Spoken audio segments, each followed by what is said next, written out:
very respectfully to the Honorable Home Minister, what about your zero tolerance towards miscarriage of justice? Recent example, 3 days ago, 4 boys from Amroha were released by NIA after spending 7 months. And I blame Congress party for this. They are the ones, they are the main culprits for bringing this law. They are the ones.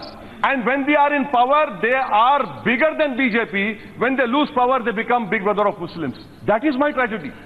You have made such laws that you come and take it to its logical conclusion. भारतीय राजनीति में अक्सर कानूनों और उनके दुरुपयोग को लेकर विवाद होते रहते हैं। इनमें से एक ऐसा कानून है जो आजकल खासा चर्चा में है, गैर कानूनी गतिविधियां रोकथाम अधिनियम यानी UAPA। इस कानून का प्रयोग आतंकवाद और अन्य गंभीर अपराधों को रोकने के लिए किया जाता है, लेकिन इसके दुरुपयोग के आरोप भी लगाए जाते हैं।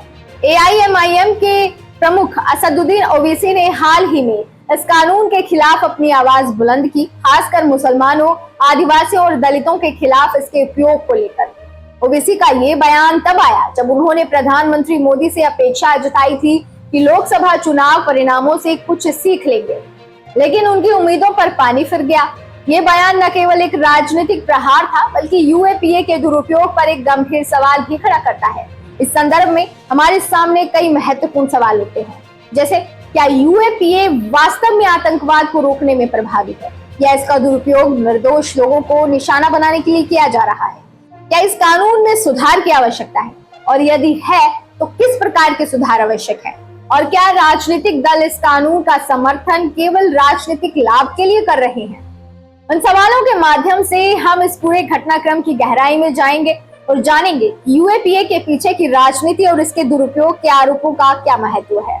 नमस्कार, आप देख रहे हैं एयर न्यूज। गैर कानूनी गतिविधियां रोकथाम अधिनियम यानी UAPA का उद्देश्य आतंकवाद और अन्य गंभीर अपराधों को रोकना है। इस कानून का प्रारंभिक स्वरूप 1967 में लाया गया था, लेकिन इसे समय समय पर संशोधित किया गया। 2008 और 2012 में कांग्रेस सरकार द्वारा और 2019 में बीजेपी सरकार द्वारा इसमें कई सख्त प्रावधान जोड़े गए। असदुद्दीन ओवैसी ने हाल ही में UAPA के दुरुपयोग पर गंभीर सवाल उठाए। उन्होंने कहा कि इस कानून के तहत हजारों मुसलमान, दलित और आदिवासी युवा जेलों में बंद हैं और उनकी जिंदगियां बर्बाद हो रही। उन्होंने इस कानून को निर्दयी और अत्याचारी भी करार दिया। आगे ओवैसी ने लोकसभा में UAPA संशोधन विधेयक 2019 का विरोध किया था और कांग्रेस पर आरोप लगाया था कि उसने 2008 और 2012 में इस कानून को और ज्यादा सख्त बनाया। उन्होंने ये भी आरोप लगाया कि 2019 में जब भाजपा ने इस कानून में और ज्यादा सख्त प्रावधान जोड़े, तब कांग्रेस ने इसका समर्थन किया।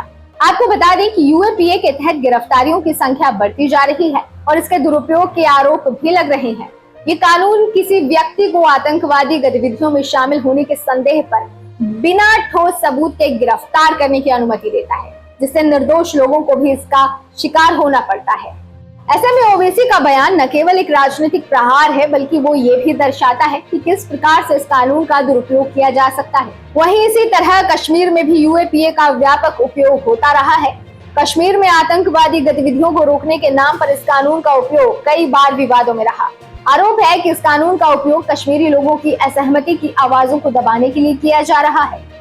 इस तरह UAPA एक ऐसा कानून है जो आतंकवाद और गंभीर अपराधों को रोकने के लिए बनाया गया था, लेकिन इसके दुरुपयोग के आरोप गंभीर सवाल खड़े करते हैं। असदुद्दीन ओवैसी का बयान इस कानून के दुरुपयोग की तरफ ध्यान आकर्षित करता है, खासकर मुसलमानों, आदिवासियों और दलितों के खिलाफ। ये जरूरी है कि इस कानून में सुधार किया जाए ताकि इसका दुरुपयोग न हो और निर्दोष लोगों को न्याय मिल सके। आज के लिए इतना ही। अगर आपको ये वीडियो पसंद आया हो तो इसे लाइक करें, शेयर करें और नीचे दिए गए बेल आइकन को प्रेस करना ना भूलें, ताकि हर वीडियो की नोटिफिकेशन आप तक सबसे पहले पहुंचे।